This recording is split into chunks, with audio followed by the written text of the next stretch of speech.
Bonjour et bienvenue sur Première Classe TV, votre chaîne d'information sur les voyages d'affaires du futur.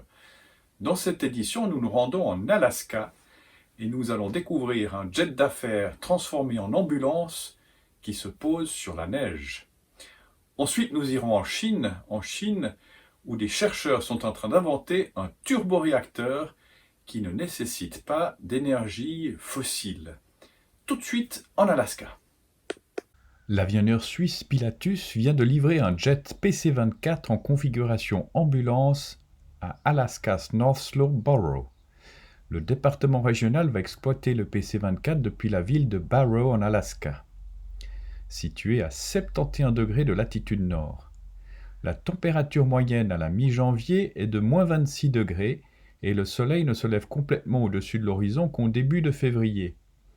Cette région, avec ses conditions exceptionnellement difficiles, sera le nouveau domicile du Super Versatile Jet de Pilatus. Le département SAR de North Slope Borough, Search and Rescue Department, est chargé de fournir des soins médicaux de base à tous les résidents de la région. L'équipe effectue des opérations d'évacuation sanitaire, de recherche et sauvetage et d'autres missions d'urgence. En plus du PC-24, qui remplace un jet léger plus ancien, SAR exploite actuellement 2 hélicoptères et un turbopropulseur à voilure fixe. De nombreux vols sont effectués à partir de pistes couvertes de neige et de glace, avec des surfaces pavées, de terre et de gravier, des conditions pour lesquelles le PC-24 a été spécialement conçu. Le PC-24 est l'avion idéal lorsqu'il s'agit de transporter rapidement et efficacement des patients en état grave sur des grandes distances dans un environnement hostile. Sa grande porte de chargement, sa grande cabine et sa capacité à opérer à partir de pistes courtes et non pavées le rendent parfaitement adapté à ce type de besoin. Dans cette région reculée, des soins médicaux rapides, efficaces et de haute qualité sont absolument essentiels, et le PC-24 permet de remplir tous les aspects de cet engagement. Capable d'utiliser des pistes très courtes et peu aménagées, le PC-24 est le premier jet d'affaires du monde à pouvoir bénéficier d'une porte-cargo standard. Le PC-24 dispose d'une certification Single Pilot IFR. Le jet offre un rayon d'action de 3600 km avec 4 passagers et une vitesse de croisière maximale de 790 km/h. Il peut emporter jusqu'à 10 passagers en cabine pressurisée. Son compartiment bagages accessible en fond de cabine est desservi par une véritable porte-cargo située entre les ailes et le moteur, à l'instar de son petit frère à hélice le PC-12. Il est propulsé par 2 réacteurs montés à l'arrière du fuselage. Avec une distance de décollage de 820 mètres et une distance d'atterrissage de 770 mètres, le PC-24 est destiné à être utilisé également sur des pistes non bétonnées, en neige, en herbe et en sable, comme nous avons pu le voir.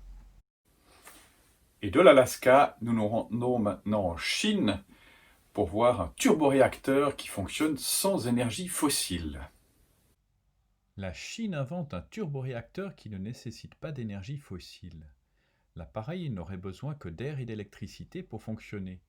Il pourrait bouleverser le secteur de l'aérien. La ville de Wuhan en Chine est devenue tristement célèbre ces derniers mois pour être le lieu de départ de l'épidémie de coronavirus. Mais c'est aussi là-bas qu'une équipe de chercheurs vient de mettre au point une invention technologique qui possède le potentiel de révolutionner le secteur de l'aéronautique. Ils ont en effet conçu un turboréacteur qui n'a pas besoin de kérosène pour fonctionner. Des scientifiques de l'Institut des sciences technologiques de l'Université de Wuhan ont publié un article qui pourrait fortement intéresser les acteurs du secteur aéronautique. En effet, la principale critique faite au monde de l'aviation est souvent celle de l'empreinte carbone, même s'il faut relativiser. Les 27 000 vols qui traversent en temps normal le ciel européen sont responsables de 3% des émissions de l'Union européenne. Or, le turboréacteur mis au point par ces scientifiques ne nécessite pas de kérosène.